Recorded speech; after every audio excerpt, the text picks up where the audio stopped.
is being launched toward the United States to carry out a nuclear attack. Of course, if this was a full-blown nuclear war, hundreds of ICBMs and submarine-launched ballistic missiles would be launched, in which case, it's exactly what you think. Kaput. Pizz. Game over. You simply cannot stop a raid of hundreds of ICBMs, each carrying tens of nuclear warheads. But what it takes to even intercept a single ICBM is not what you think. It can take up to 30 seconds to detect the launch of an ICBM, depending on the weather. If it's cloudy, as soon as the rocket rises above the clouds, the missile's exhaust will be detected by infrared sensors, either on the older Defense Support Program satellites or newer space-based infrared systems. Once an ICBM is detected by multiple satellites, an accurate trajectory of the booster can be calculated, but not necessarily its target. And thus, a decision has to be made by command and control. Is the missile hostile, or could it be just an exercise? The reality is that a simple test launch could be viewed as provocative and start a nuclear war. For this reason, the United States has recently canceled a Minuteman III ICBM test because of increased tensions with Russia due to their invasion of Ukraine. But once the decision is made to fire an interceptor, there will be multiple opportunities to shoot down the ICBM, since ballistic missiles go through 3 phases of flight: boost phase, mid-course phase, and terminal phase. Arguably, the easiest time to shoot down an ICBM is during its boost phase, but it's also ironically the least practical one. Intercepting an ICBM during the boost phase while the rocket engine is still burning is a huge advantage, because instead of intercepting a small nuclear warhead, it's much easier to hit a relatively slow hot booster that is of monstrous size. But it's the race against time that makes it impractical. Hey Chicagoland, visit your #1 Chicago Jeep dealer for some special offers and big discounts on our award-winning. A typical ICBM burns for about 250 seconds. As mentioned earlier, it can take up to 30 seconds just to detect an ICBM by satellite, and it can take up to 60 to 70 seconds to launch an interceptor missile. And that's without taking into account a decision time. This brings the total reaction time to 100 seconds after the ignition of the ICBM, leaving only 150 seconds to intercept the missile. Depending on the model, an interceptor has a burn time of about 100 seconds. Satellite and other ground-based sensors can guide the missile toward the ICBM before it can lock into the heat signature and strike the ICBM structure and not sail harmlessly through the tenuous flame. This would be known as hit-to-kill. While older and less advanced systems would get close to the target and use proximity fuse to detonate an explosive warhead, the hit-to-kill interceptors rely on kinetic energy, that is, the interceptor's mass and speed, to directly hit the target head-on and destroy it. What follows a successful strike is a shoot, look, shoot tactic, which confirms whether the missile has been destroyed before launching another interceptor. This can minimize the number of interceptors required to defeat incoming missiles. As you will find out soon, this is very important. On paper, it's relatively easy to destroy a nuclear missile during its boost phase. In practice, however, you have severe reach versus time challenges for intercepting during boost phase. The first challenge is that the command and control has little time to decide whether to fire an interceptor. If making the decision takes more than a minute, if not less, the interceptor will not reach the ICBM before its boost phase ends. To overcome this time challenge, it was proposed to use a weapon that travels at the speed of light, a powerful laser. The goal of the YAL-1 airborne laser system was to shoot down enemy ICBMs during their boost phase from a distance of 115 to 200 miles depending on the type of missile. However, the laser turned out not to be effective since the atmosphere diffused the laser's energy more than it was originally anticipated. The effective range of the laser turned out to be measured in tens of kilometers, which meant that the Boeing 747 on which the laser was mounted would have to be flying within enemy airspace. No ship, Sherlock. The program was cancelled. The second challenge is range. The interceptors would have to be launched from a relatively close location to the ICBM's launch site, which would make it vulnerable to attack itself. Some say that the lower bound is 30 miles and the upper bound is 620 miles downrange. Regardless, this is a big issue. It may work in case of intercepting a rocket launched from North Korea, but not if launched from the middle of Russia or China. While the American SM-3 missile, which can be launched from either Navy ships or Aegis Ashore, has the capability to intercept ICBMs during boost phase, it is not viewed as a viable option due to the range time problem. The American missile defense system currently does not have any practical capability to destroy ICBMs during the boost phase. There is, however, research being conducted on new technologies with a focus on unmanned aerial vehicles. The boost phase may be out for now, but destroying a nuclear missile during its mid-course phase provides the largest time interval to do so, which is about 20 minutes. Seems like a lot of time, but accomplishing this task might be more difficult than hitting a bullet with another bullet. A ballistic missile travels at a speed of about 15,000 miles per hour. That's 9 times faster than the speed of an average bullet. There are 2 ways that Americans can intercept nuclear warheads during the mid-course phase: using a ground-based interceptor or using a Standard Missile 3 Block 2 Alpha that can be launched from Aegis cruisers and destroyers.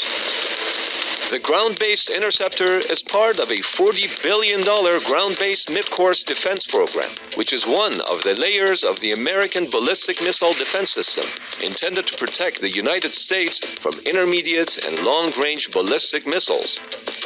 A ground-based interceptor is a multi-stage solid fuel booster with an exoatmospheric kill vehicle, or EKV.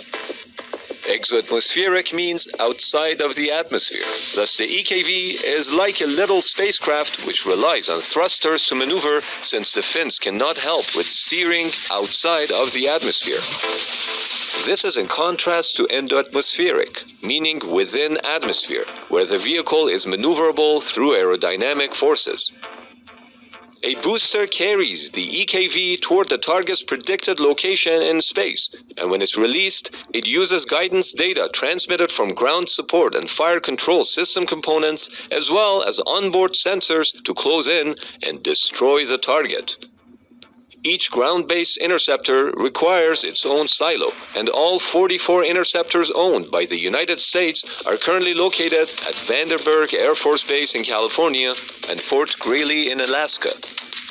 Each interceptor costs a whopping $75 million. Aside from the ground-based interceptors, another way to destroy a ballistic missile is to utilize the Aegis ballistic missile defense. Specifically, the SM-3 Block 2 Alpha that can rely on satellite and other sensors to track and intercept an intermediate-range ICBM. This is known as Engage on Remote. The SM-3 is a multi-stage interceptor that can be launched from VLS Mark 41 from cruisers and destroyers, as well as Aegis Ashore. The interceptor delivers a kill vehicle to space where it maneuvers to intercept an incoming warhead. The biggest challenge for SM-3 interceptors is range. The launch ship has to be suitably located to intercept an ICBM. This is why SM-3s are only good at intercepting intermediate-range ICBMs, while ground-based interceptors can do both intermediate-range and intercontinental. So far, things seem more or less under control. That's until we introduce the next complication: decoys. During its mid-course phase, a typical Russian ICBM, like the R-36 Satan, can release what seems to be 50 nuclear warheads. But in reality, only 10 of those are actual warheads known as Multiple Independently Targetable Reentry Vehicles, or MIRV. The other 40 are decoys. All of a sudden, one ICBM has turned into 50 different moving targets, 10 of which need to be intercepted. The defense systems need to have a way to discriminate between decoys and lethal targets so precious interceptors are not wasted on decoys. We should also add that other debris, like nose cones, can add to the discrimination challenge. While low-resolution radars can track individual objects, they cannot discriminate between a lethal object versus a decoy. This is precisely why the United States has the sea-based X-band radar, whose primary task is to discriminate lethal targets from decoys and then perform precision tracking of those warheads.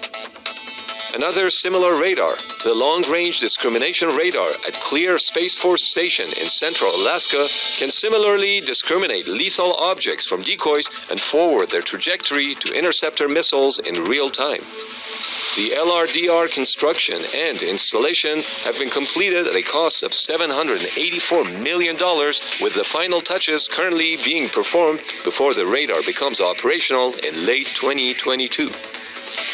The EKV not only relies on its own sensors to discriminate and perform target selection, it also uses data from discriminatory radars that we mentioned.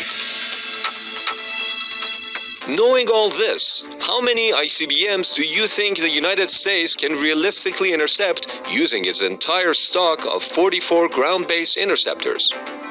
Just to demonstrate the complexity of each ICBM having multiple warheads and decoys, consider this scenario. A single R-36 ICBM can house 10 warheads and 40 decoys. Now, assuming that the discrimination radars can correctly identify all 10 lethal warheads, you'd think that the 44 ground-based interceptors can successfully neutralize at least 4 ICBMs carrying 10 warheads each. But the answer is not what you think. Each ground-based interceptor only has a 56% probability of actually intercepting a single target. It would take not 2, not 3, but 4 interceptors to increase the probability of intercepting a single target to 97%, which means a single ICBM with 10 deployed warheads can easily overwhelm the United States' entire ground-based interceptors and possibly detonate on American soil. And this is exactly why the American missile defense system relies on multiple layers. A single line would only be able to destroy a fraction of incoming threats, but combining multiple lines of defense, last of which is the terminal phase, can destroy most, if not all, warheads. The terminal phase begins when a nuclear warhead re-enters the atmosphere. This phase is very short, only takes about a minute, and it's the last opportunity to intercept before the warhead reaches its target. That said, this is the least desirable time for interception because it can occur close to the intended target and there is also little margin for error. Keep in mind that when a nuclear warhead is intercepted, it doesn't explode. In order for a nuclear warhead to go critical, the explosive charges need to go off in a specific sequence, essential to initiate a nuclear explosion. The result of an interception would be a large spray of radioactive materials near the target area, which is not good, but is much better than a nuclear explosion. The American Ballistic Missile Defense System can intercept warheads during the terminal phase using the Terminal High Altitude Area Defense, or THAAD, the U.S. Navy SM-6 missiles launched from warships, or the U.S. Army's Patriot Advanced Capability 3 missiles. But there is a catch. While viewing the Missile Defense Agency diagram may give you the impression that the defense systems that we just mentioned can intercept nuclear ballistic missiles, the truth is that these interceptors can only hit short-range, medium-range, and intermediate-range ballistic missiles. They cannot shoot down intercontinental ballistic missiles because those warheads re-enter the atmosphere at Mach 24 plus.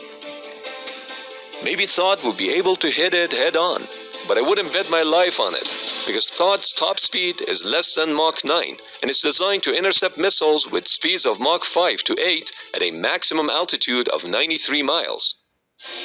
An alternative way to shoot down nuclear warheads during their terminal phase is to use endoatmospheric interceptors armed with small nuclear bombs.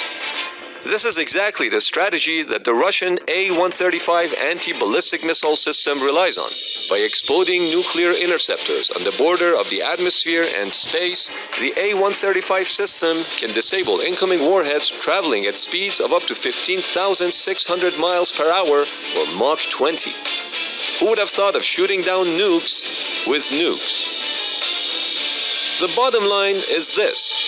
Shooting down something like an ICBM, while possible, is extremely complicated. And we haven't even mentioned maneuverable re-entry vehicles or hypersonic glide vehicles that can outmaneuver defense systems. The current goal of missile defense systems is to minimize the threat of rogue nations like North Korea from launching ICBMs toward American soil, as they are viewed as not being deterred. That is, they are not afraid of total annihilation and might strike anyway.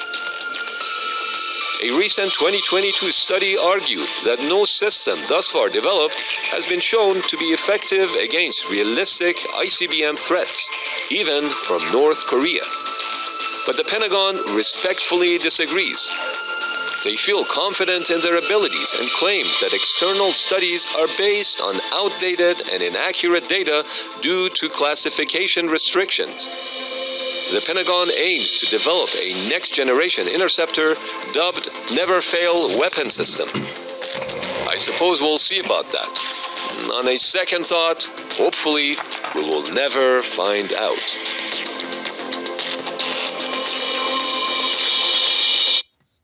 All right, Shalom. All right, first and foremost, I'd like to get all praise, honor, and glory to Yahweh, Ba'ashem, Yahweh Shai, Ba'ashem, Kadash. I'd like to say double honors to my apostles, great millstone, and rule well. And peace, salutation to the hopeful elect, doing the work of truth and sincerity. All right, this is another lesson, man. I had to play the video about how many nuclear missiles can the United States intercept, which these missiles are going to be shot out, from these silos, man. Okay. And the Lord is basically controlling these missiles, man. Okay. So America, which is Babylon, is not be able to intercept all these missiles that's going to get shot on this place, man. All right. So I got scriptures that prove that the Lord is basically, hey, his word don't go back void, man. All right. Whenever he said, he's going to do it. All right. So these missiles that the thermonuclear warheads is basically going to penetrate this place. All right. And the Lord control the scientists, okay, that gonna actually, blow the codes. All right. So basically I'm gonna go to Isaiah.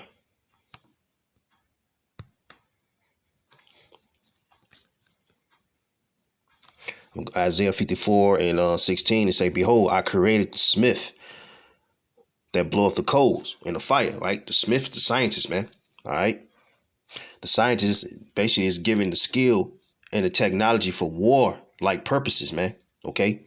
So the Lord controlling the scientists and putting the spirit on them to create the coals in the fire, which is the thermonuclear missiles. And that bringeth forth an instrument for his work. And I created the waster to destroy. All right. So basically, these missiles are going to hit America, man. Okay. Just the waster to destroy. Destroy what? Destroy Esau's kingdom. All right. That's the purpose, you know what I'm saying, of Yahweh by Shema Shai creating these missiles, man. All right. To destroy this place, man. All right. This is going to be the last go around, but the Lord is basically going to shoot missiles on this place, man. And say, behold, I have created the smith that bloweth the coals in the fire. All right. The Lord using the scientists as smiths, blacksmiths. All right. All right. So it's high technology. All right. To create these missiles. And that bringeth forth an instrument for his work. I have created the waster to destroy. All right. So the Lord put the spirit on these scientists, man, to create the waster to destroy. Destroy what? America, man. AKA Babylon. All right. And you see through the video how how the missiles came out the silos, which is called the gall, right? So basically, I'm gonna go to Job. What's that? 25 and 20.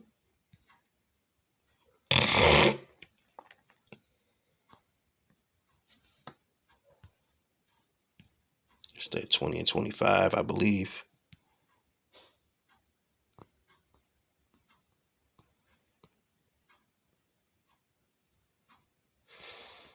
All right, this is Job 20 and 25. It says, it is drawn, Salakia. I'm gonna start at 24. He shall flee from the iron weapon, and the bow of steel shall strike him through. It is drawn and cometh out of the body, yea, the glittering sword, all right, cometh out of his gall. Terrors are upon him. Upon who? Upon Esau, man. And the glittering sword is the thermonuclear missiles, man. All right, coming out his gall. All right, so those are the silos, man, that the thermonuclear missiles going to come out of. That's called the gall, man. All right, and you see it firsthand. You know what I'm saying? That's prophecy. All right. So I just want to bring that out real quick. It say it is drawn and cometh out of the body. Yea, the glittering sword cometh out of his gall. Terrors are upon him. So the Lord going to bring terror, you know what I'm saying, with these missiles, man. All right. And it's going to make a great noise, man. A loud noise. Okay. And everything you see, everything you see, and everything you looking at right now, everything's going to melt, man. All right. So I'm going to go to 2 Peter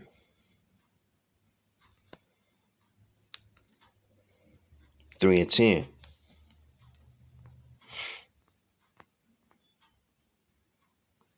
The 2 Peter 3 and 10, it says, but the day of the Lord will come as a thief in the night. All right. So a thief, what? What did the thief do? Rob, steal. All right. They come unexpectedly. So the Lord, Yahweh Shai, is going to come unexpected, man. All right. Whence thou knowest.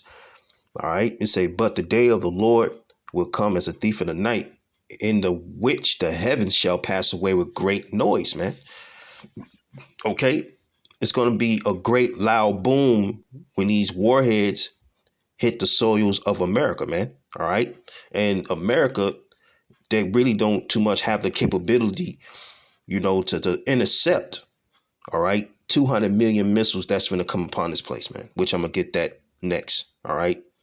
It says, but the day of the Lord, Yahweh Shai, will come as a thief in the night, in the which the heavens shall pass away with great noise, and the elements shall melt with fervent heat.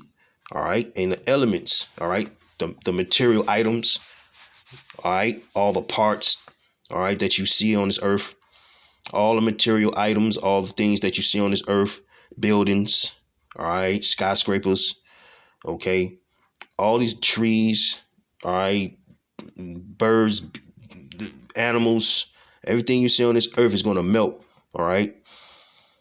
It says, and the elements shall melt with fervent heat. All right. That fervent heat is extremely intense, hot fire, man. Okay. The earth also and the works therein shall be burnt up. All the things that the Lord created. All right. The Lord's going to burn it up, man. Same thing he did to, like the Lord destroyed the earth with water. All right. To cleanse the place, man. The Lord basically going to use the fire as a cleansing agent. All right, everything's going to be burnt up. It says the earth also and the works that are therein shall be burnt up, man. So these are the thermonuclear missiles that's going to be used to burn all the elements, all right, all the material, all the items that you see on this earth, man. It's going to be burnt up, okay? It says, seeing then that all these things shall be dissolved, all right? Everything's going to be liquefied, okay? Everything you see, every item, every material you see on this earth is going to be liquefied, man. All right. It says, what manner of persons ought ye to be in holy conversation and godliness? All right. So, hey, man, brothers, get around each other, man. That's all we talk about. All right. This place getting destroyed. All right. Getting out of here. Okay. Waiting, hasting the day the Lord come. to deliver the elect, okay, and destroy this place and be part of that 144 number, man. Okay, be part of the elect, be part of the ones that are gonna rule in the kingdom. Those are holy conversations, man. Other than niggas having conversations about 420, which is the 20th yesterday, you know. A lot of niggas took off for 420. All right. Weed holiday. All right. Marijuana holiday. That's the shit they talk about, man. All right. But our holy conversation is this place getting destroyed, man. All right. Through the spirit power Yahweh Shemot Shai and delivering the elect. All right. And destroying the 2/3 of our people for not coming back to the truth. Okay. And destroying the wicked so-called white man, which is Esau, man. Okay. Say, seeing then that all these things shall be dissolved. Dissolved, man. Everything's going to melt before your eyes, man. And your eyes going to melt out your socket, man. All right. What manner of persons ought ye to be in holy conversation and godliness, looking for and hastening unto the coming of the day of the Lord? And that's exactly what we're looking for, man. We're looking for the coming and the hastening the day of the Lord, man. All right. Wherein the heavens being on fire shall be dissolved, and the elements shall melt with fervent heat. Okay. So it says, nevertheless, we, according to his promise, the Lord promised us this. Okay, he promised us the kingdom. Look for new heavens and a new earth, wherein dwelleth righteousness. So we're looking for that day. That's the conversation that we have, man. We can't wait to get the fuck up out of here, man. All right. We can't wait to have peace on this earth, man. All right. Right now, with so much fucking wickedness going on that we basically can't stand it no more, man. All right. So we're looking for a new heaven and a new earth, man. We're looking for righteousness. All right. We're looking for peace. All right. We're looking for we're looking for our rest now, man. Okay. And that's what the thermonuclear missile is gonna do. You know, it's gonna cleanse this place. It's gonna cleanse this earth from all impurities and wickedness, man. Okay. Everything's gonna get dissolved. Okay. So the Lord, amen, he's gonna use that millstone, the millstone to cleanse this place, man, with fire, man. All right. I'm gonna go to Revelations 18 and 21. So we're looking for the haste in the day of the Lord, man. This is Revelation 18:21. It says, and a mighty angel took up a stone like a great millstone, all right, which is the thermonuclear missiles, and cast it into the sea, saying, thus with violence shall that great city Babylon be thrown down, and shall be found no more at all. All right. So, hey, we came to America through violence. All right. First, the Gadites, which is the so-called North American Indians, man. You know, it was violence on them too. All right. So I'm gonna say it like this: America was built on violence, man. Okay. It said, and a mighty angel took up a stone like a great millstone and cast it into the sea, saying, all right, thus with violence shall that great city Babylon be thrown down. And this place gonna get thrown down with missiles, man. All right, that millstone represents the missiles. The same millstone that he used to destroy Sodom and Gomorrah, man. All right. Thus with violence, man. Hey, the Lord, Esau, so-called white man, put us into slavery. All right, castrated us. All right, hung us from trees. Okay, raped our women, raped the men as well. All right, lynched us. All right, okay. Fast forward today, a lot of police shootings. Okay, it's still lynches going on, but they ain't putting it on social media. They ain't putting it on the outlets. All right, they're not putting it out to the media. It's still lynches going on. It's still violence in this land, man. Okay, so the Lord's going to end this place with violence. Okay, and a mighty angel took up a stone like a great millstone and cast it into the sea, saying, thus with violence shall that great city is America, which is Babylon, man. All right, United States. Okay, be thrown down and shall be found no more at all. So this place is going to be desolate, man. It's going to be over for this place, man. So this place going to go out in violence. Y'all started violence, so the Lord going to end it with violence, man. Okay? And this place is going to be dissolved. All right. I'm going to go to Psalms. Let me see Psalms real quick. What Psalms at? Psalms 11:6. It says, upon the wicked he shall rain snares, fire and brimstone. Who's the wicked? Esau, Edom, man. All right. Upon the wicked he shall rain snares, fire and brimstone, and a horrible tempest. This shall be the portion of their cup, man. Okay. It says, for the righteous, Yahweh loveth righteousness. His countenance doth behold the upright. So the main thing is the Lord is basically going to rain snares, which is the fire and brimstone, which is the thermonuclear missiles, all right, on this place, man. And a horrible tempest. This shall be the portion of their cup. So this is going to be their cup, man. This is going to be Esau, Edom's cup. All right. The wicked. All right. The rain and snares, the fire and brimstone is the thermonuclear missiles, man. And the United States is not going to be able to intercept 200,000 missiles, man. All right. So I'm going to get that. It's Revelations 9 and 16. It says, and the number of the army of the horsemen were 200,000. And I heard the number of them. All right. This is John the Revelator. All right. He's looking at a vision of how these missiles, these warheads, is going to hit this place, man. I'm reading this again.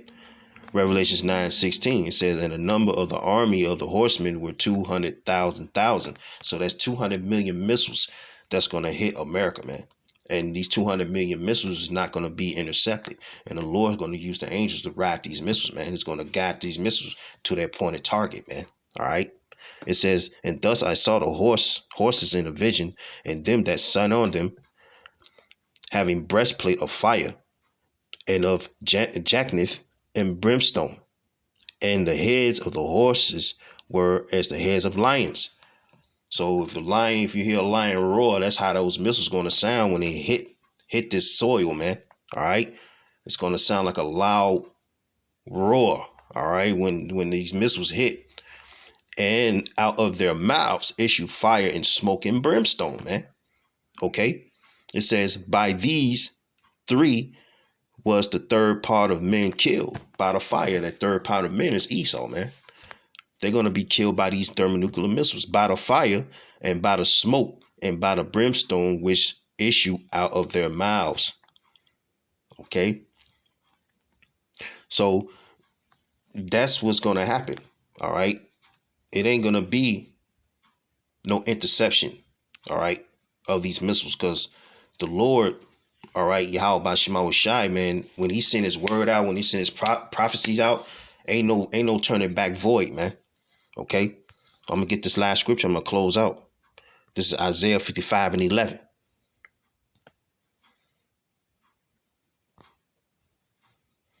Isaiah 55:11. It says, so shall my word be that goes forth out of my mouth. It shall not return unto me void. All right. So the Lord's not going to withdraw or revoke his word, man. All right. His word is not going to be revoked. OK, because whenever his word go out, it's gonna come to pass, man. It say, but it shall accomplish that which I please, and it shall prosper in the thing whereto I sent it. OK, so the Lord's word is not going to go back void. The Lord's going to accomplish his prophecy. All right. When the Lord says it's going to be 200 million missiles that's going to hit this place. All right. He meant that, man. And his word is not going to go back void, man. All right. So it says, how many nuclear missiles can United States intercept? None, man. All right. So this is the prophecy, you know what I'm saying, that the Lord is issuing out, man. All right. So, hey, man, this place going to be dissolved. Everything you see is going to melt. All right. So the Lord's word is not going to come back void, man. His word is going to stand. All right. Whatever hey, whatever prophecy he issues out is gonna come to pass, man. All right. So with that, man, hope y'all was edified. Till next time, Shalom.